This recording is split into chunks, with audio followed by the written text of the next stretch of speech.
In 2020, NPC International, the single largest KFC franchisee in the entire United States, filed for bankruptcy. This was not some mom-and-pop operation struggling with a few locations. NPC operated over 900 KFC restaurants across the country, and they still went broke.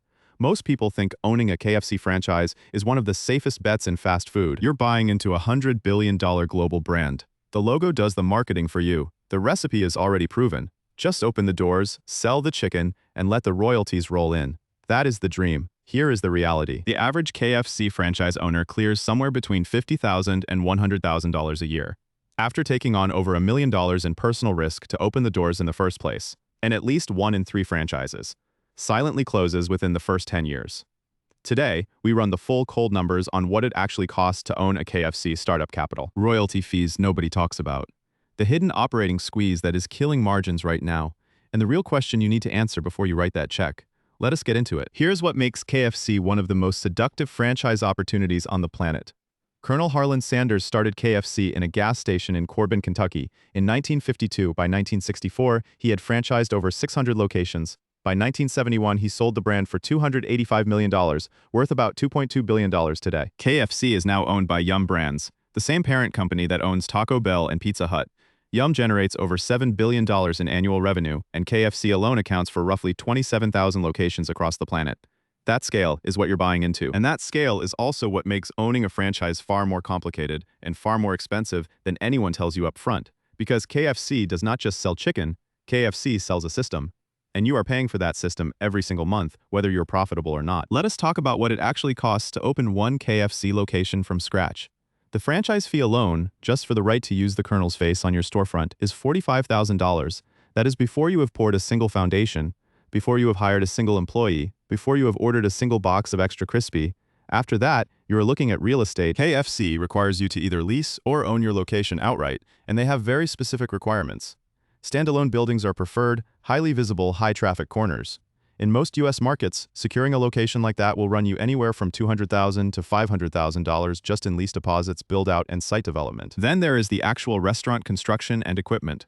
Commercial fryers, pressure cookers. KFC uses proprietary pressure frying equipment that you must purchase through their approved suppliers. Kitchen build-out, ventilation systems, fire suppression, all in. Construction and equipment lands between $500,000 and $1.1 million. Add working capital, the cash you need to operate the first 3 to 6 months before you break even, and you're looking at a minimum investment of $1.4 million. For a single location, KFC's own franchise disclosure document lists the total estimated investment range at between $1.4 million and $3.2 million per unit. Read that again. The maximum end is $3.2 million for one restaurant selling $8 buckets of chicken. And KFC requires you to have a net worth of at least $1.5 million and liquid assets of $750,000 before they will even look at your application. This is not a side hustle. This is a full capital deployment, and you have not made a single dollar yet. Now here is where things get genuinely brutal. Once you're open, you do not keep your revenue. You funnel it through a system of mandatory fees first, and then you keep what is left. The royalty fee is 5% of gross sales, every week, every month, forever. Whether you're profitable or not, that is the most important phrase in franchise ownership. Gross sales, not profit, not net income. Gross. If you generate $2 million in revenue and you're in the red, you still owe Yum Brands $100,000 that year in royalties alone.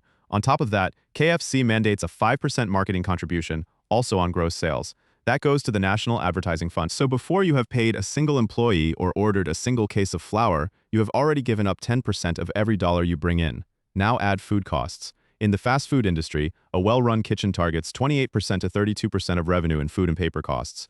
KFC's supply chain is tightly controlled. You buy from their approved distributors. That limits your ability to shop for better prices. Expect food costs to run 30% to 33% of revenue.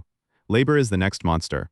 Fast food has one of the highest labor turnover rates of any industry in America, over 100% annually. Training costs, management overhead, and minimum wage increases across state lines are crushing. A well-managed KFC location should target 25% to 30% in labor.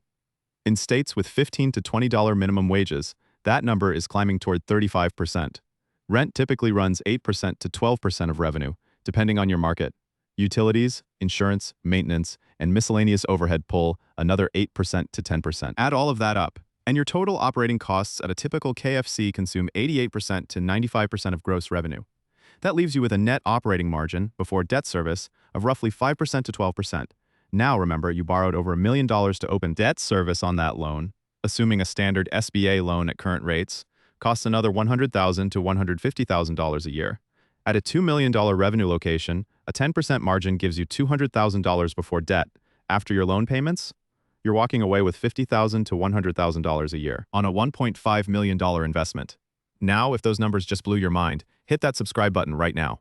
We pull back the curtain on the brutal math behind famous businesses every single week, so you never get blinded by hype. Okay, let us flip the coin. Because the revenue picture at a successful KFC is genuinely impressive, and it is what keeps operators fighting through the margin pressure.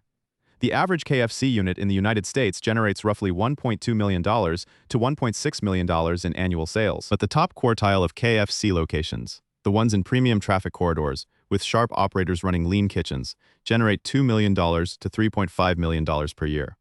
That is the game everyone is chasing. The drive-thru is the lifeblood of a KFC franchise. In the US, drive-thru accounts for roughly 70% of all fast food transactions. At KFC specifically, locations with a high-throughput drive-thru lane consistently outperform dine-in-only units by 25% to 40% in revenue. Then there is digital ordering and delivery, the single fastest-growing revenue channel in the segment through DoorDash, Uber Eats, and the KFC app. Delivery orders carry a higher average ticket than in-store purchases. A dine-in customer spends roughly $9 to $11. A delivery customer spends $18 to $24 per order. That difference in ticket size changes the math on every delivery transaction, even after platform fees. The upsell system is engineered specifically to inflate that check.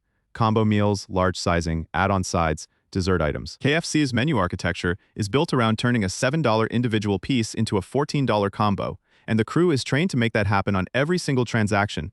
Catering and bulk orders are an underutilized revenue stream for most franchise owners. Corporate catering contracts, sports events, school events, these orders carry zero marketing cost and often hit $300 to $1,000 per order with minimal labor intensity. The operators who build a real business, not just run a restaurant, layer all of these revenue channels simultaneously. And that is when the math starts to look a lot more interesting. Here's the thing nobody tells you when you're daydreaming about owning a KFC. One location is barely a business. It is a high-stakes job. At a single location, you're working 60-hour weeks to keep operations tight, managing staff turnover that never stops, and walking away with $50,000 to $100,000 a year on $1 million investment. That is a 3.5% to 7% cash-on-cash return. For context, the S&P 500 has averaged 10.5% annually over the last 50 years. You're taking on enormous personal financial risk, working yourself into the ground and underperforming a passive index fund. The economics flip completely when you reach multi-unit ownership. A franchisee operating 5 locations spreads overhead differently. You hire a regional manager. One salary covers 5 stores instead of you burning out across one. You negotiate better supply pricing.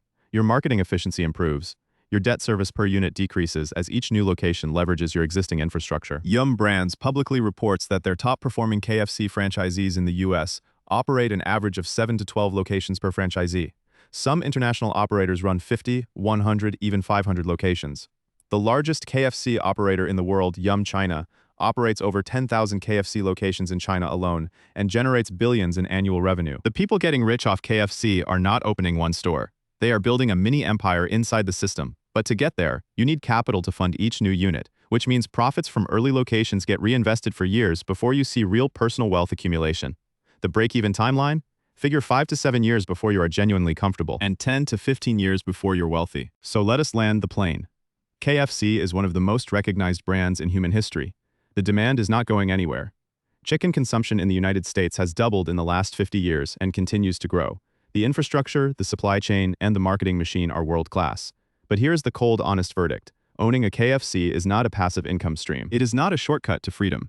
It is a capital-intensive, operationally demanding, margin-thin business that rewards operators who are disciplined, relentless, and critically, patient enough to scale beyond one location.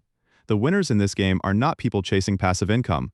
They are operators, business people who treat every single location like a systems problem, maximizing drive-thru throughput, minimizing labor waste, negotiating every supply contract, and reinvesting profits instead of spending them. The losers? They open one store, underestimate how much of their personal time it demands, get crushed by a bad real estate location or a sudden rent escalation, and spend the next decade trying to sell a struggling business for half of what they put in. NPC International had 900 locations and still could not outrun their debt structure. That should tell you everything you need to know about the unforgiving nature of this business. If you have $1.5 million in liquid capital, a genuine operational background, and the appetite to build a multi-unit operation over 10 to 15 years, KFC could absolutely be a path to serious wealth. If you're looking for a business that pays you to sit back, this is the wrong bucket. That is the economics of owning a KFC.